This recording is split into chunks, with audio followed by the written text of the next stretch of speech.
अस्सलाम वालेकुम एवरीवन। और हमारे साथ हैं विशा एंड अमीनुर रहमान। कैसे हैं आप लोग? And I am back with chemistry. आज हम पढ़ने वाले हैं केमिस्ट्री में टॉपिक जो लिपिड्स का छोड़ा था और न्यूक्लिक एसिड साथ में।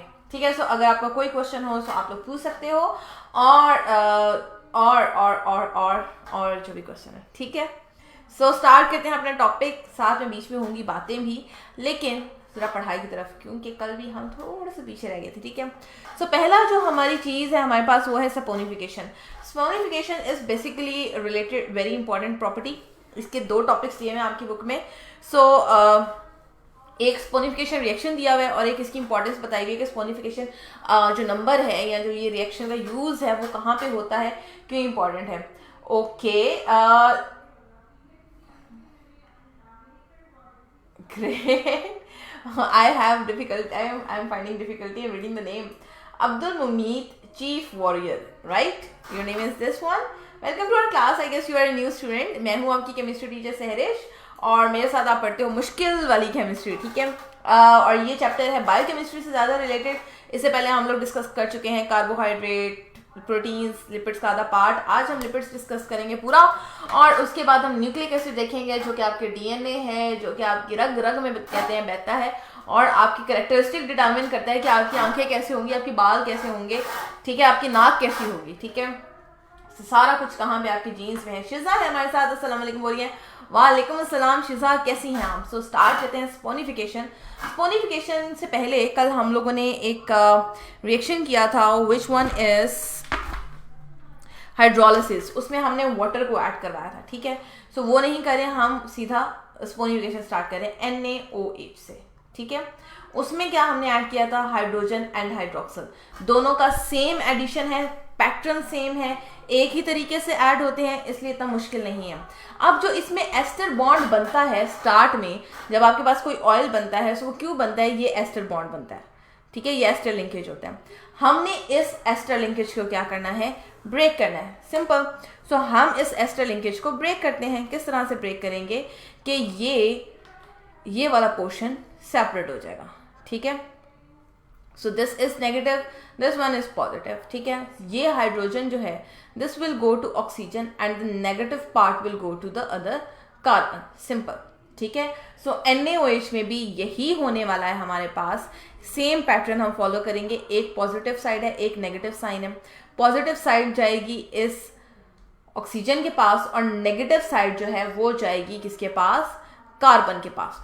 सो आपके पास जो कंपाउंड बनेंगे वो किस तरह से बनेंगे कि फैजान है जी, Faizan welcome to our class. और स्टमक में पेन क्यों हो रही है आपके, क्या खाया था, कुछ उल्टा सीधा नहीं खा लिया बाहर से? वैसे बड़ा शौक होता है लोगों को बाहर से खाने का। प्लीज़ आजकल बाहर का खाना ना आप खाया करें। दो टेस्ट में बड़ा मज़े का लग रहा होता है, लेकिन उसके बाद पेट का मज़ा ख़राब हो जाता है। ठीक है, अपना बहुत ध्यान रखें शिजा, आप जल्दी से ठीक हो जाएं। ठीक है, आपके स्टमक की पेन दूर हो जाए शू करके। ठीक है, सो अभी हम क्या करें, स्पोनिफिकेशन। स्पोनिफिकेशन में बेसिकली हम क्या ऐड करते हैं, हम कोई भी अल्कली ऐड करते हैं। जो दो इंपॉर्टेंट अल्कलीज हैं उसमें हमारे पास है सोडियम हाइड्रोक्साइड और पोटेशियम हाइड्रोक्साइड। सो हमने उसका रिएक्शन करवाना है। सो रिएक्शन मैं आपको समझा रही थी किस तरह से करवाना है। The positive part will go to the oxygen, ठीक है, and the negative part will go to carbon. Simple. होता क्या है, ये अपना इलेक्ट्रॉन ले लेता है। अगर ऑर्गेनिक केमिस्ट्री अगर आपने अप्लाई करनी है, ये इलेक्ट्रॉन ले लेगा, पार्शियल नेगेटिव हो जाएगा, ये पार्शियल पॉजिटिव हो जाएगा। सो पॉजिटिव इस पार्शियल नेगेटिव के पास चला जाएगा, जो नेगेटिव है उस पार्शियल पॉजिटिव के पास चला जाएगा। अब आपके पास बॉन्ड बनेगा HCHOH, CH&OH एंड CH&H, यानी कि वो जो ग्लिसरॉल था वो आपके पास वापस आ गया अलॉन्ग विद। अब ये जो आपके कार्बोक्सिलिक एसिड है, ठीक है, ये किस तरह से बनेंगे, ये सॉल्ट पे कन्वर्ट हो जाएंगे। C+O(R), ठीक है, these are can be different, this are can be similar. मैं सिमिलर के लिहाज से कर रही हूँ। सो यहाँ पे O के साथ पॉजिटिव पार्ट लगना है विच इज Na। सो आपके पास ये कार्बोक्सिलिक सॉल्ट बन जाएगा सोडियम का, carboxylic salt of sodium salt of carboxylic acid. ठीक है, सो हमारे पास ये 3 मॉलिक्यूल बनेंगे और इसमें 3 ही मॉलिक्यूल ऐड होंगे। ये 3 बनेंगे और ये 3 ऐड होंगे। ठीक है फैजान, आपकी वो भी हो गई, बैलेंसिंग भी होगी और रिएक्शन भी हो गया। रिपीट कर देती हूँ एक दफ़ा फिर से। हमने क्या करना है, इसमें सोडियम हाइड्रोक्साइड ऐड करवाना है। So positive part will go to oxygen and the negative part will go to the carbon. ठीक है, ये हमारे पास ट्राइग्लिसराइल या ग्लिसरॉल वापस आ गया, और साथ में हमारे पास ये जो पॉजिटिव पार्ट है ये ऑक्सीजन के पास चला गया। तो ये 3 हमारे पास बनेंगे सोडियम सॉल्ट, किसके, कार्बोक्सिलिक एसिड के, C डबल बॉन्ड O, ठीक है, एक साइड पे R, और जो इसके साथ लगेगा वो क्या होगा, सोडियम लगेगा। सो ये सिंपल सा रिएक्शन है, इसमें कोई ऐसी समझने वाली चीज़ नहीं है, लेकिन फिर भी अगर आप चाहते हो कि रिपीट कर दें सो टेल मी, ठीक है। सॉरी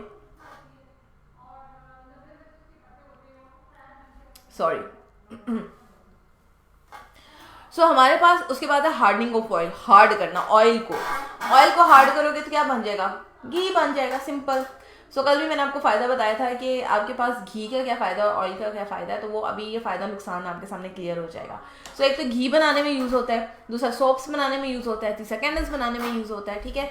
लेकिन इसका बड़ा एक्सटेंसिव यूज़ है घी बनाने में।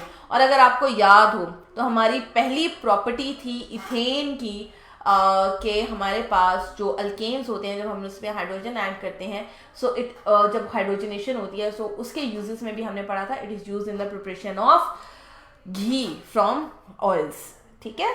सो वहाँ पे भी हमने ये रिएक्शन पढ़ा था, और ये रिएक्शन अपने आप को बार बार रिपीट करते हैं।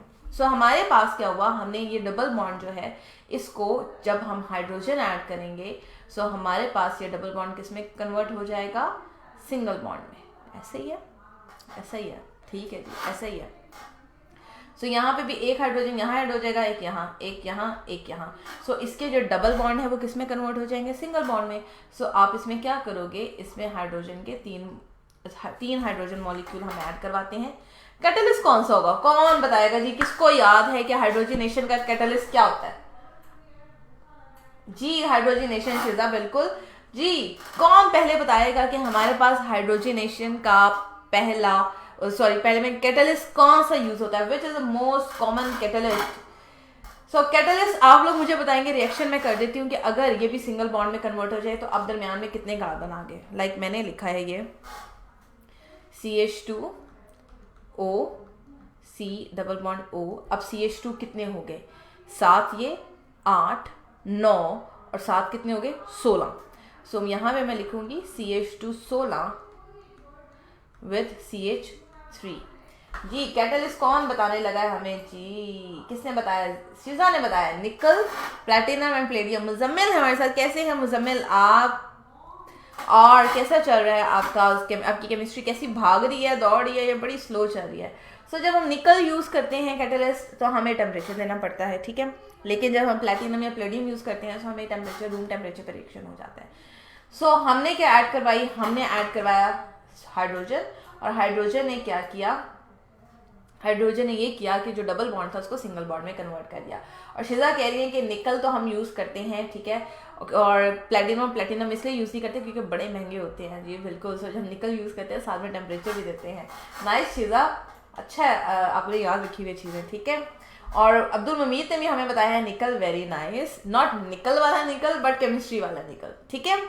सो अब हमारे पास क्या बॉन्डिंग है, हमारे पास CH2 is bonded to CH, ठीक है, O, C double bond O, again 7, ये 8, 9, क्योंकि ये अब सिंगल बॉन्ड में कन्वर्ट हो गया, ये भी CH2 बन गया, ये भी CH2 बन गया, 9 और 7 16। सो CH2 16 टाइम विथ CH3, ठीक है, again CH2O, C double bond O, CH2 16 दफ़ा एंड CH3। सो अब आप ये देख लो कि एक यूनिट अपने आप को बार बार रिपीट करेगा। सो ये क्या है, हमारे पास पॉलीमर है, ठीक है। इब्राहिम राव है हमारे साथ, कैसे हैं इब्राहिम राव आप, और शिजा ने हमें टेम्परेचर बता दिया है 200 से 300, ठीक हो गया जी शिजा, बिल्कुल ठीक। आज तो शिजा फुल केमिस्ट्री की बख्तर बांध के आई है, सारी केमिस्ट्री आज शिजा ने झाड़नी है ना शिजा, खुदा आपको खुश रखे और आप इस सबक को याद भी रखो, ठीक है, भूलना नहीं है। फैज़ान हमें बोल रहे हैं सलाम मैम, वालेकुम अस्सलाम फैज़ान, कैसे हैं आप। सो अभी तक मुझे ये बताएं कि इन दोनों रिएक्शन में अगर कोई मसला था, दो बहुत आसान है, लेकिन अगर कोई मसला था तो बताएं, कोई मुश्किल पेश आई हो आपको इस रिएक्शंस में।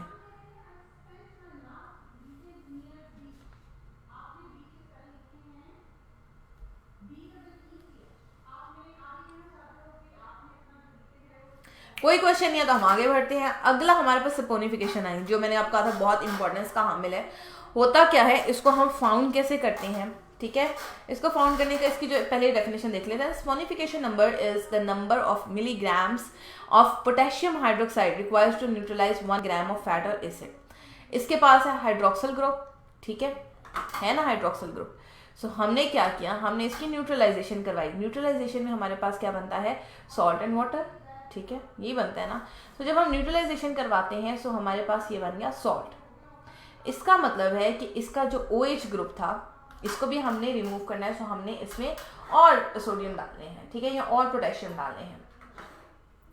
सो I am also fine Faizan, और थोड़ा सा इस सपोनिफिकेशन को एक्सप्लेन करके फिर मैं बात करती हूँ, ठीक है।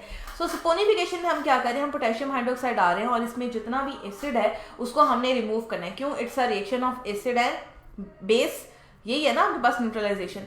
सो आपके पास 1 ग्राम फैट या 1 ग्राम ऑयल जो है आपके पास, उसको न्यूट्रलाइज करने के लिए या उसका हाइड्रोक्साइड रिमूव करने के लिए जितने पोटेशियम हाइड्रोक्साइड के का मैस लगेगा, जितने उसके मिलीग्राम्स लगेंगे, उसको हम बोलते हैं सपोनिफिकेशन नंबर। जैसे आपने सोडियम हाइड्रोक्साइड ऐड करवाया सॉरी, आप इसमें पोटेशियम हाइड्रोक्साइड भी ऐड करवा सकते हैं, ठीक है। आपकी बुक में ये आगे नहीं दिया हुआ, ये मैंने आप लोगों के लिए ऐड किया है, सो यू ताकि आपको समझ आए। इसका जो फार्मूला है वो होता है 56 × 10⁻³ है, ठीक है, into molecular weight divided by molecular weight. So जो भी आपके पास सॉल्ट होता है, ठीक है, उसमें आपने एक तो इसको फैक्टर से मल्टीप्लाई करना होता है। लाइक आपके पास कोई भी ऑयल आ गया, लाइक आपके पास पाम ऑयल है, आपके पास कोकोनट ऑयल है, हर एक का डिफरेंट फार्मूला है, हर एक में ग्लिसरॉल है, डिफरेंट हाइड्रोक्सल ग्रुप है, डिफरेंट पोटेशियम हाइड्रोक्साइड चाहिए होगी, ठीक है। सो जब उसको डिफरेंट पोटेशियम हाइड्रोक्साइड चाहिए, सो उसका जो नंबर है वो भी डिफरेंट होगा और इसका मोलेकुलर वेट भी डिफरेंट होगा।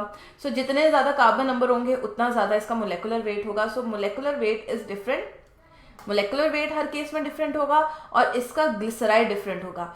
सो हम इस फैक्टर को मल्टीप्लाई करते हैं, ये मोनोग्लिसराइड है, ये ट्राइग्लिसराइड है। अभी जितने भी हमने सॉल्व किया वो सारे के सारे ट्राइग्लिसराइड थे। सो हम उसको मोनो हो तो 1 से मल्टीप्लाई करते हैं, ड्राई हो तो 2 से, ट्राई हो तो 3 से। सो इस फैक्टर्स को हम 2, 3, 4 से डिवाइड कर सकते हैं और हमने डिवाइड करना है इसको मोलेकुलर वेट से। मोलेकुलर वेट कैसे फाइंड करते हैं, हमारे पास स्पेक्ट्रोमेट्रिक टेक्निक्स है, उसके थ्रू फाइंड करते हैं। और फिर हम क्या करते हैं, in case of triglyceride with different fatty acid, it is also helpful to calculate the acid value and the ester value, जो कि हम आगे कैलकुलेट करेंगे। सो पाम ऑयल का अगर हम सपोनिफिकेशन नंबर देखें, it is 1952205 after applying these formulas, ठीक है। इसी तरह जो बटर है उसकी जो है वो 215 से 235 है, यानी कि आपको जो जितने भी ये चाहिए पोटेशियम हाइड्रोक्साइड के मोल्स और जितना भी वो न्यूट्रलाइजेशन हुआ है उसको डिवाइड करने के बाद उसके मोलेकुलर वेट से आपके पास ये आंसर आएगा। इसी तरह आपकी बुक में एक डिफरेंट एग्जांपल है, अगर आप अपनी बुक्स खोलें, पेज नंबर है आपका, मेरे पास है 282, आई डोंट नो आपके पास क्या होगा, आपके पास मे बी 281 हो, 283 भी हो सकता है, मेरे पास है 282। सो आप में इसमें एग्जांपल देखो, आपके पास उन्होंने दी हुई है ग्लिसरोल ट्राइपार्मिटेट, ठीक है, ग्लिसरोल ट्राइपार्मिटेट की। इसमें उन्होंने एक्सप्लेन किया, उन्होंने सिर्फ फार्मूला नहीं लिखा, मैंने फार्मूला लिख दिया 168 × 10⁻³ यानी कि 168,000। तो ये भी क्या होगा 56000, ठीक है। सो इसको हमने डिवाइड किया इसके मोलर मैस से। मोलर मैस कितना है इसका 807। सो 807 से जब हमने इसको डिवाइड किया तो हमारे पास टोटल आंसर क्या है 208। सो 208 इसका क्या हुआ, इसका सपोनिफिकेशन नंबर हुआ, ठीक है। ये आपकी बुक में एग्जांपल दी हुई है, आप वहां से भी इसको कोट कर सकते हो, लेकिन फार्मूला नहीं दिया हुआ तो वो हमने दे दिया, ठीक है। क्लियर होगी बात। देन आपके पास रेंसिडिटी, रेंसिडिटी होती है ऑयल का खराब हो जाना, ठीक है। अब ऑयल है, पड़ा हुआ ऑयल, तो इसमें कभी पानी पड़ जाए, कभी ऐसा नोट करना, इसमें पानी डाल के इसको धूप में रख दो, कुछ अरसे के बाद इसमें से स्मेल आना शुरू हो जाएगी। कहते हैं ना कि ऑयल में पानी डाल के नहीं रखना चाहिए। अच्छा शीज़ा मैं रिपीट कर देती हूँ, ठीक है। मुकद्दस है हमारे साथ, सो कैसी है मुकद्दस आप, और वालेकुम अस्सलाम, ठीक है। सो अभी रेंसिडिटी के बाद मैं शीज़ा आपको आपका क्वेश्चन रिपीट करती हूँ, ठीक है। सो रेंसिडिटी क्या है कि आपने कभी पानी डाल के रखा हो किसी चीज़ में और वो चीज़ ख़राब हो गई हो, तो फिर क्या होगा, उसमें स्मेल आना शुरू हो जाती है ऑयल में से। सो ये आपके पास रेंसिडिटी है। सो रेंसिडिटी को आप डिफाइन कैसे करते हो, कंप्लीट और इनकम्प्लीट ऑक्सीडेशन, यानी कि टूट गया ऑयल, और hydrolysis of fats and oils when expose to air, light, moisture या बैक्टीरियल एक्शन, यानी कि आपके पास ऑयल खराब हो गया है, उसका स्ट्रक्चर टूट गया है। सो रिजल्टिंग इन अनप्लेजेंट टेस्ट और ऑडर, यानी कि उसमें से स्मेल बड़ी गंदी, ऑडर इज स्मेल बड़ी गंदी से आती है, उसका टेस्ट खराब हो जाता है। हार्डनिंग ऑफ ऑयल रिएक्शन, ठीक है, अब्दुल मुमीत रिपीट हो जाता है आपका भी, ठीक है। देन उसके बाद है detract from the nutritional value, यानी कि अब जो इससे हमें फायदा हो रहा था वो नहीं होगा, बल्कि उसकी बजाय क्या हो जाएगा, नुकसान हो जाएगा। Then oil from sea animals which contain high proportion of unsaturated acid, यानी कि जितना ज़्यादा डबल बॉन्ड होगा उतना ज़्यादा इसमें वाटर ऐड हो सकता है, यानी कि एक साइड पे हाइड्रोजन ऐड होगा, एक साइड पे हाइड्रोक्सल ऐड होगा। सो जितना ज़्यादा डबल बॉन्ड होगा उतनी जल्दी ये बॉन्ड्स टूटते चले जाएंगे। सो जो ऑयल होता है सी एनिमल्स का, चूंकि उसके अंदर ज़्यादा डबल बॉन्ड है इसलिए वो ज़्यादा जल्दी खराब हो जाता है। डेट्रिएट इज खराब हो जाना, टूट फूट का शिकार होना, ठीक है। सो उससे पहले शिजा ने क्वेश्चन पूछा है स्पोनिफिकेशन नंबर। स्पोनिफिकेशन नंबर कुछ भी नहीं है, ये रिएक्शन है सिंपल, ठीक है। इसमें हमने ऐड क्या करवाना है, पोटेशियम हाइड्रोक्साइड। पोटेशियम चला जाएगा इसके पास, हाइड्रोक्साइड चला जाएगा कार्बन के पास, ठीक है। अब वो कहते हैं स्पोनिफिकेशन नंबर फाइंड करने का एक फार्मूला है। वो फार्मूला क्या है कि आपके पास जो भी उसका मैस है, यानी जितने भी मिलीग्राम्स यूज हुए पोटेशियम हाइड्रोक्साइड के, ठीक है, उसको आपने डिवाइड कर दिया ऑयल के मोलेकुलर वेट से, ठीक है, वेट ऑफ ऑयल, सिंपल। सो आपकी बुक में जो एग्जांपल दी हुई है उसके अंदर जो यूज हुआ है पोटेशियम हाइड्रोक्साइड वो यूज हुआ है 168,000 मिलीग्राम, यानी कि, ठीक है, डिवाइडेड बाय कितना वेट था आपकी बुक में, वेट दिया हुआ है 807। सो इसके बाद जो हमारे पास आंसर आता है वो आता है 208। इसका मतलब है ये इसका क्या है, सपोनिफिकेशन नंबर है। फॉर्मूला है सिर्फ आपने ये कहा कि आपने न्यूट्रलाइज करवाना है अपने 1 ग्राम फैट को या 1 ग्राम ऑयल को। सो इसमें जितना पोटेशियम हाइड्रोक्साइड लगा उससे हम स्पोनिफिकेशन नंबर फाइंड कर सकते हैं। सिंपल हमने क्या करना है, जितना भी पोटेशियम हाइड्रोक्साइड लगा उसको डिवाइड कर देना है मोलेकुलर वेट ऑफ ऑयल, आपका जो भी किस्म का ऑयल था उसके वेट से। वाटर का डिफरेंट है, कार्बन डाइऑक्साइड का वेट डिफरेंट है, हर एक का वेट डिफरेंट है ना, ऑयल के वेट भी डिफरेंट हो गए, मोलेकुलर वेट की बात हो रही है। सो जब उसको डिवाइड करोगे तो आपके पास सपोनिफिकेशन नंबर आ जाएगा, ठीक है शिजा। उसके बाद अब्दुल मुमीद ने हमसे क्वेश्चन पूछा। अब्दुल मुमीद कह रहे हैं कि मुझे हार्डनिंग समझनी है। अच्छा अब्दुल मुमीद, आपने ऑर्गेनिक केमिस्ट्री पढ़ी है, इट्स नॉट लाइक कि मैं आपको रिपीट करा रही हूँ। आप मुझे ये बताओ, आपने ऑर्गेनिक केमिस्ट्री पढ़ी है, आपने अल्केन्स वाला चैप्टर पढ़ा है, उसके अंदर ये था कि जो अल्केन्स की प्रिपरेशन थी, अल्केन्स की प्रिपरेशन में कि जब डबल बॉन्ड होता है हमारे पास, सो हम उसमें ऑक्सीजन हाइड्रोजन ऐड करवा दें तो वो सिंगल बॉन्ड में कन्वर्ट हो जाता है, ठीक है। यह हम लोगों ने रिएक्शन पढ़ा था, अल्केन्स की प्रिपरेशन का पहला रिएक्शन, ठीक है। और इसमें जो कैटलिस्ट हम यूज़ करते थे वो निकल होता था या प्लेटिनम होता था, और जब निकल होता था तो टेम्परेचर हमने हाई देना होता था। सो आप मुझे ये बताओ कि आपको ये रिएक्शन याद है ये रिएक्शन कुछ अल्केन्स की प्रिपरेशन में होता क्या है। जब आपके पास डबल बॉन्ड होता है सो एक हाइड्रोजन यहाँ पे आके अटैच हो जाता है, let me arrays it so I can make it more clear.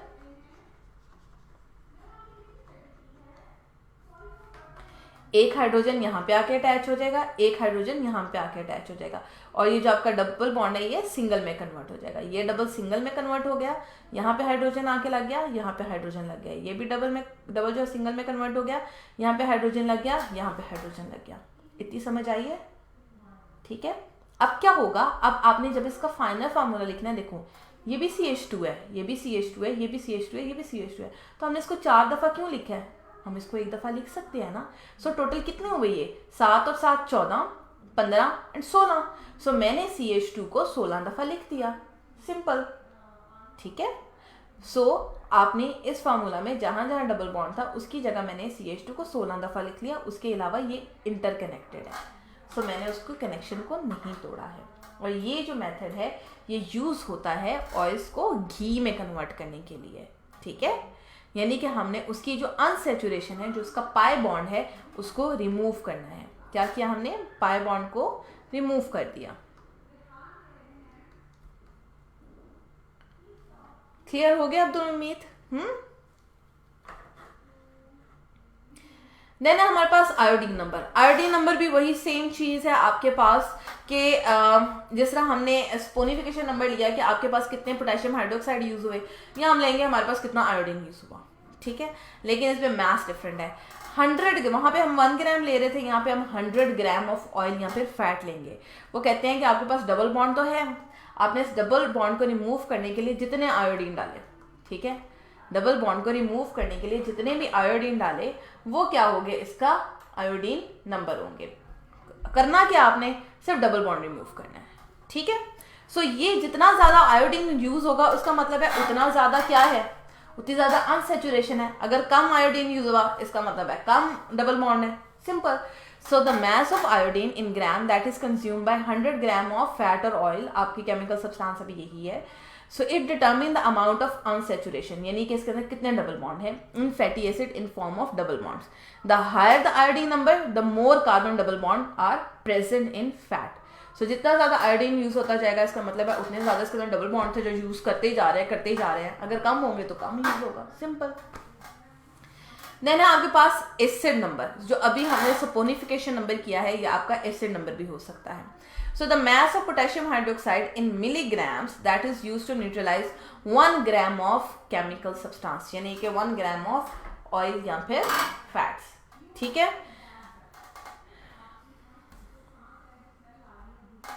और ये किस लिए होते हैं, ये जो फैटी एसिड बच जाते हैं, लाइक सारे के सारे फैटी एसिड तो रिएक्ट नहीं ना करे ग्लिसरॉल के साथ।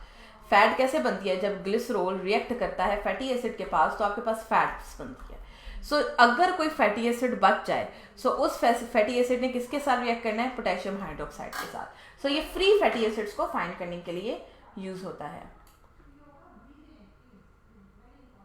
ओके, मुकद्दर शफीक कह रही हैं कि फॉर एग्जांपल हमने ऑयल बनाना है, उसके अलावा जितनी भी हार्डनिंग चीज़ें हैं, लाइक आप बटर तो नहीं बना सकते लेकिन you can convert them into butter by certain techniques. और ये खाने पीने में ज़्यादा यूज़ होता है क्योंकि ऑयल है और घी जो है, जितने भी घी की इकसाम है, देसी घी है कोई भी घी है, सो वो इन्हीं चीज़ों में यूज़ होगा, कैंडल्स बनाने में, वैक्सेस बनाने में, सोप्स बनाने में, ठीक है।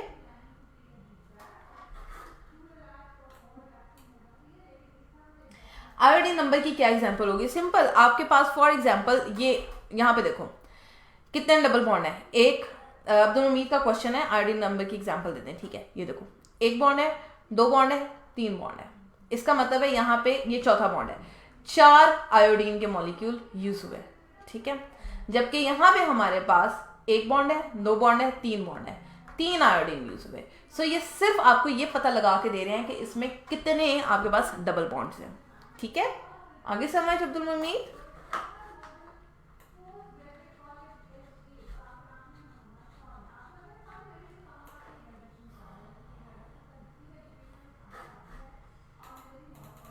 जी, उसके बाद है आपके पास स्टीरॉइड्स बताएं सबसे बड़ा नुकसान, मैंने उसी में जिक्र किया था। ये लोग जिम वगैरह जाते हैं या जो रेसलर्स होते हैं वो स्टीरॉइड बहुत हाई क्वांटिटी में यूज़ करते हैं क्योंकि उससे एक तो आपको बड़ी क्विक एनर्जी मिलती है, ठीक है, और दूसरा ये होता है कि अगर आपको चोट लग जाए तो आपको उसका असर नहीं होता, आपको फील नहीं होती है। वो ऐसा होता है ना, जो स्टीरॉइड्स रहते हैं, जो रेसलर रहते हैं, कितने मुक्के खाते हैं, कितनी मारे खाते हैं, कहाँ से उठा के नीचे मारते हैं, उनको दर्द नहीं होता। वो क्यों नहीं होता, उनकी बॉडी में स्टीरॉइड की अमाउंट बहुत ज़्यादा होती है। और स्टीरॉइड इज़ हाईली हार्मफुल, ठीक है। आपकी बॉडी जो नॉर्मल स्टीरॉइड बना रही है in the form of hormones, that is enough for you. You don't have to take extra steroid, क्योंकि अभी तो वो हमें फ़ायदा देंगे लेकिन लॉन्गर टर्म में जाके हमें नुकसान देंगे, हमारे बॉडी की जो नेचुरल ताकत होती है उसको ख़त्म कर देंगे। फिर हम सिर्फ और सिर्फ मेडिसिन पे या फिर स्टीरॉइड पे जिंदा रहेंगे, फिर हमें कोई और चीज़ असर नहीं करेगी। और जब हम एक दफ़ा स्टीरॉइड ले लेते हैं तो फिर उसके बाद हमारा नॉर्मल मेडिसिन पे चले जाना बहुत मुश्किल होता है, ठीक है। सो अगर हम इसको केमिकली देखें, सो केमिकली ये क्या है, they are they are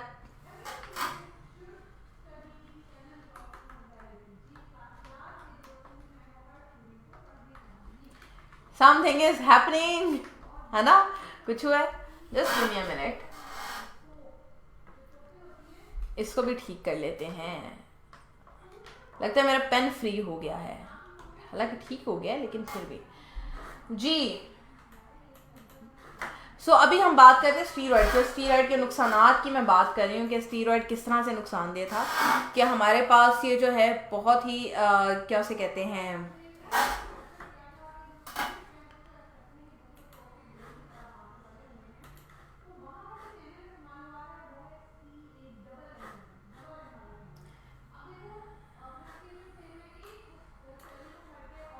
okay guys, just give me a minute, I will be back in a second, ठीक है, not a second, in a minute.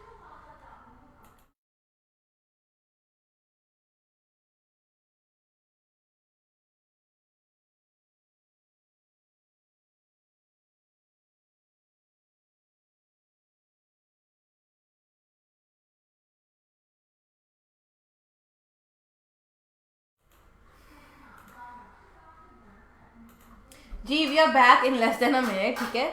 सो हमारे पास क्या है, हमारे पास है पर हाइड्रो साइक्लोपेंटा फिनेंथ्रीन, ठीक है, गौर से सुनना। अब इसमें क्या होता है, इसमें 3 6 रिंग होते हैं, 6 मेंबर रिंग, यानी कि ये वाला ए बी एंड सी, ये क्या है 6 मेंबर रिंग है, 6 रिंग है, ठीक है। एक जो है वो 5 रिंग है, 1 2 3 4 5, ठीक है, which one is D. So total carbon होते हैं इसके अंदर 17। अगर नॉर्मली हम देखें सो हमारे पास टोटल 17 है, ठीक है। ये जो 18 21 और ये लगे हुए हैं ना, ये सारे उसकी एक्स्ट्रा ब्रांचेस हैं, डिफरेंट हो सकती हैं branches, can be 30, branches can be 31, different हो सकती हैं ब्रांचेस कैन बी 23। सो अभी हम ब्रांचेस को नहीं देख रहे हैं, इसके मेन स्ट्रक्चर को देख रहे हैं। और इसके मेन स्ट्रक्चर में, यानी जिसमें 6 मेंबर रिंग है और जिसमें 5 मेंबर रिंग है, इसमें जो टोटल आपके पास कार्बन होंगे वो कितने होंगे, वो 17 होंगे। और नॉर्मली हमारी बॉडी में हार्मोन्स की फॉर्म में ये प्रेजेंट होते हैं। स्टीरॉयड हार्मोन हमारी बॉडी खुद रिलीज कर रही होती है, ठीक है। देन एड्रीनल हार्मोन्स हैं, वो हमारी बॉडी रिलीज कर रही होती है, जिसमें ये प्रेजेंट होते हैं, ठीक है। और अगर आप बायो के स्टूडेंट हैं और आपने हार्मोन्स वाले चैप्टर पढ़े, फिर आपको इजीली याद आ जाएगा, हाँ जी ये वहाँ पे थे।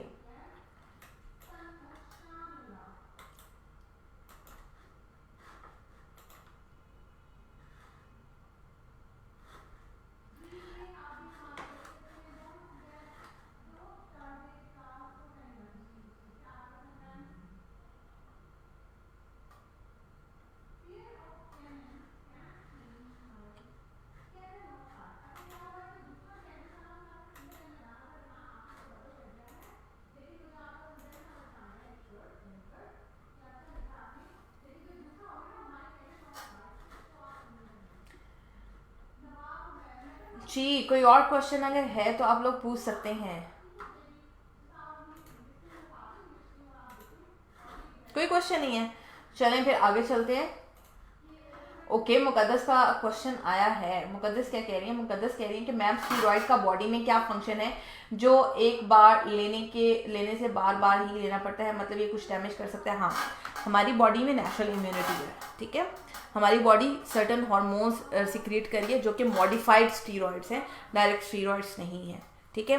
अब हमारी बॉडी जो नेचुरल काम कर रही है, उस नेचुरल चीज़ को आपको तोड़ना है।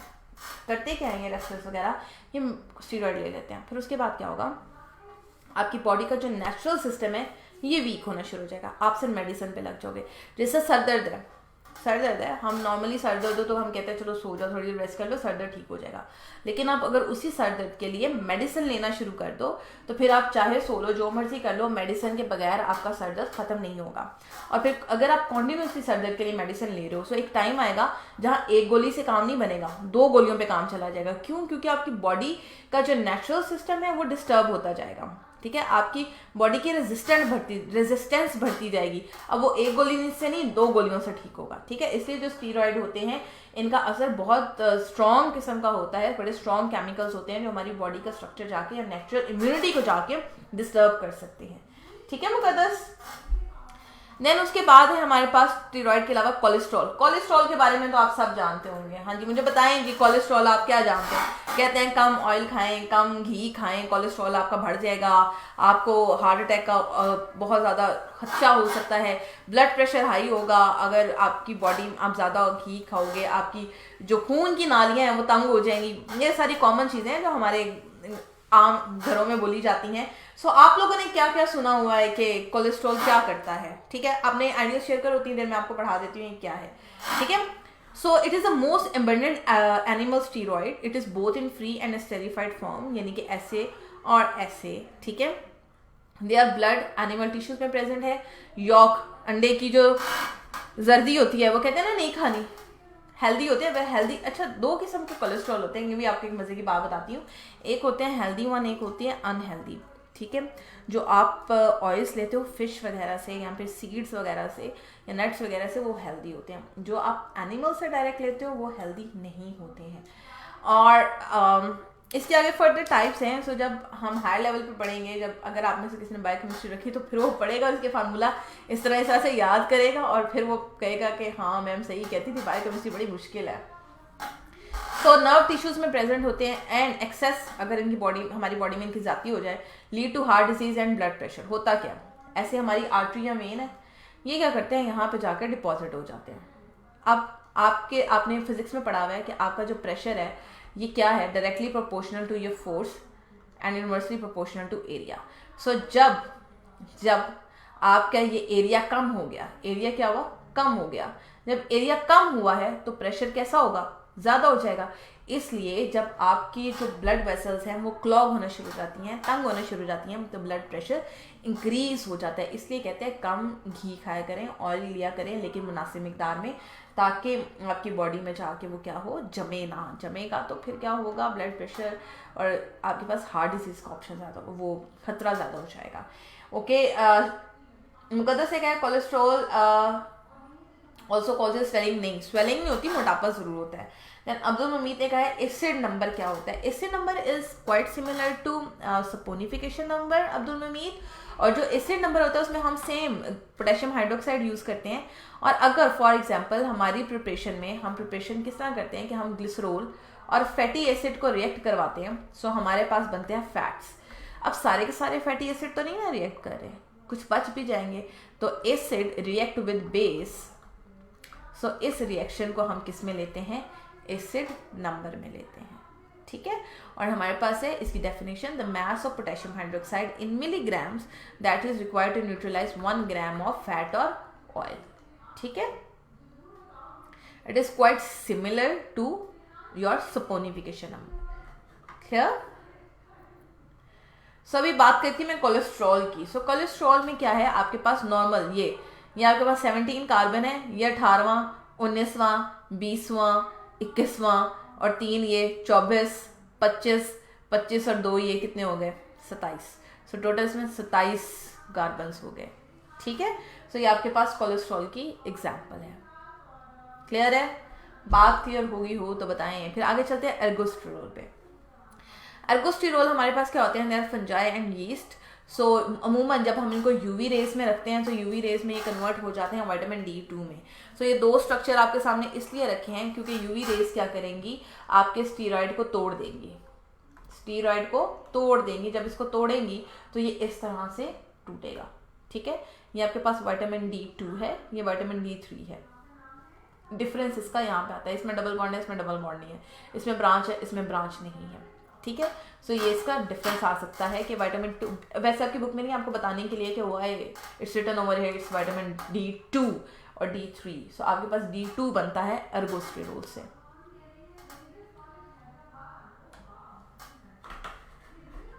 देन आपके पास है जी फॉस्फोलिपिड। फॉस्फोलिपिड जो बायो के स्टूडेंट है अगर आप, तो आपको बड़े अच्छे से पता होगा, हमारी जो सेल मेम्ब्रेन है उसमें क्या प्रेजेंट है, उसमें फॉस्फोलिपिड्स प्रेजेंट है। सो फॉस्फोलिपिड क्या करते हैं, इसमें 2 एंड है, जो हमारे 2 हाइड्रोक्सिल ग्रुप्स हैं, ठीक है। सो वो यानी कि यहाँ पे ये इसका हाइड्रोक्सिल ग्रुप और इसका हाइड्रोक्सिल ग्रुप ये अटैच है आपके फैटी एसिड से, यानी कि fatty acid number 1 and fatty acid number 2। So 2 of the hydroxyl groups are esterified. Esterified कैसे होते हैं, जब उसकी बॉन्डिंग होती है और बीच में एस्टर लिंकेज बनता है। एंड थर्ड, और ये जो तीसरा है ये किसके साथ बनेगा, फॉस्फोरिक एसिड के साथ बनेगा, ठीक है। और हमारे ये सेल में बहुत इंपॉर्टेंट, सेल मेम्ब्रेन को बड़ी अच्छी शेप देते हैं और सेल मेम्ब्रेन में बड़ा इंपॉर्टेंट रोल है इसका। देन हमारे पास DNA, RNA. DNA nucleic acid 2 तरह के होते हैं, एक होता है डीएनए, एक होते हैं आरएनए। सो अभी अगर आप डीएनए देखो तो इनका नॉर्मल डिफरेंस ये होता है, दिस इज डीऑक्सीराइबो। हमने आपके कार्बोहाइड्रेट वाले चैप्टर में पढ़ा था डीऑक्सी क्या होता है और राइबो क्या होता है, यानी कि आपके पास अमूमन राइबोज शुगर है इस तरह से, ठीक है। इसमें क्या हुआ, जिसका स्ट्रक्चर मैंने थोड़ा सा गलत कर दिया हुआ है, ऑक्सीजन, सॉरी, और ये है आपके पास राइबोस शुगर। यहाँ पे आपके पास OH होता है, अगर ये OH नहीं है देन इट इज डीऑक्सीराइबोस, ठीक है, otherwise it is ribose sugar.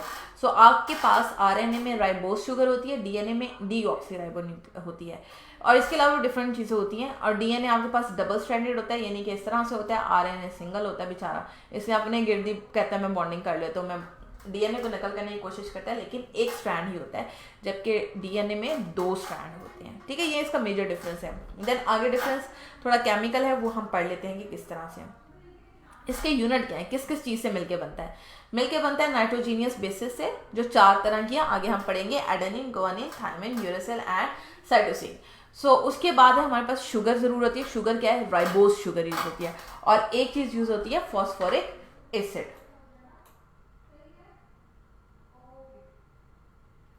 Thank you शिजा।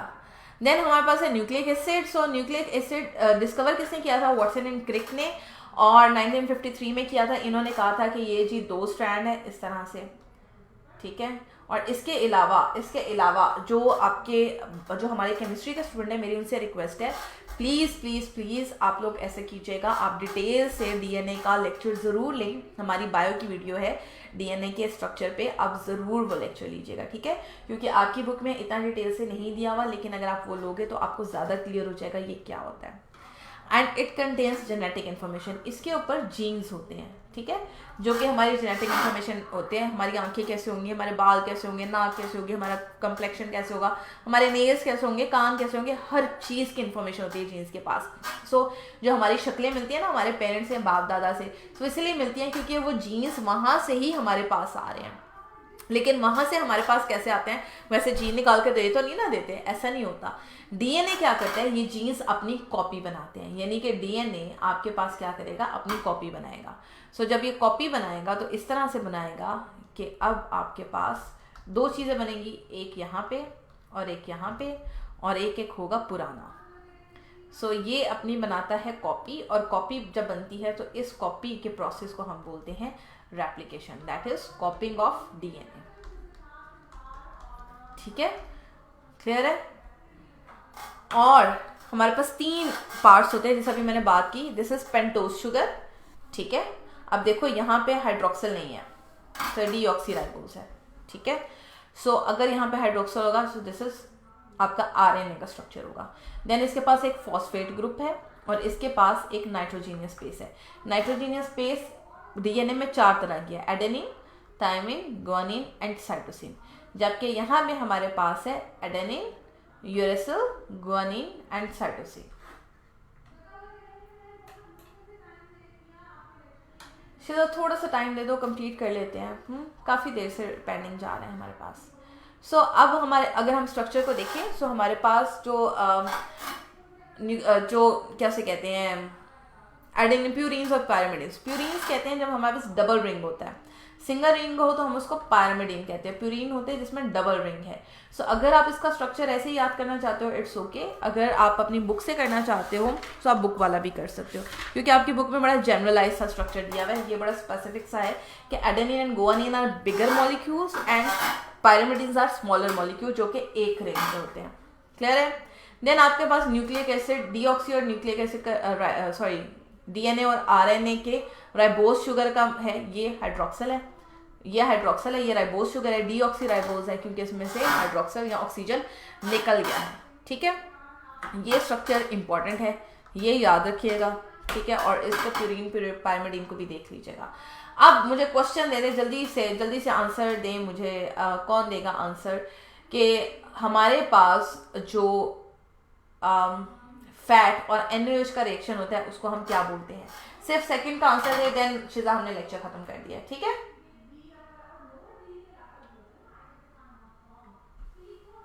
Clear है? इसका आंसर दें जल्दी से, MCQ नंबर 1 का, देन लेक्चर इज, फिर हम मिलते हैं बायो की क्लास में।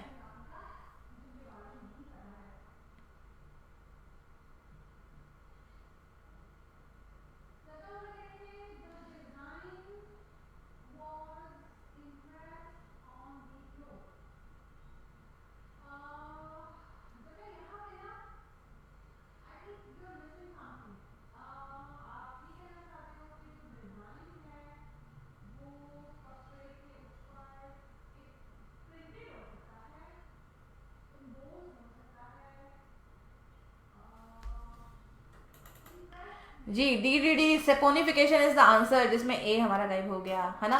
सो स्पोनिफिकेशन इज द आंसर, बिल्कुल ठीक आंसर है। खुश रहें और मिलते हैं बाकी की क्लास में। अल्लाह हाफिज़। ठीक है, टेक अ शॉर्ट ब्रेक।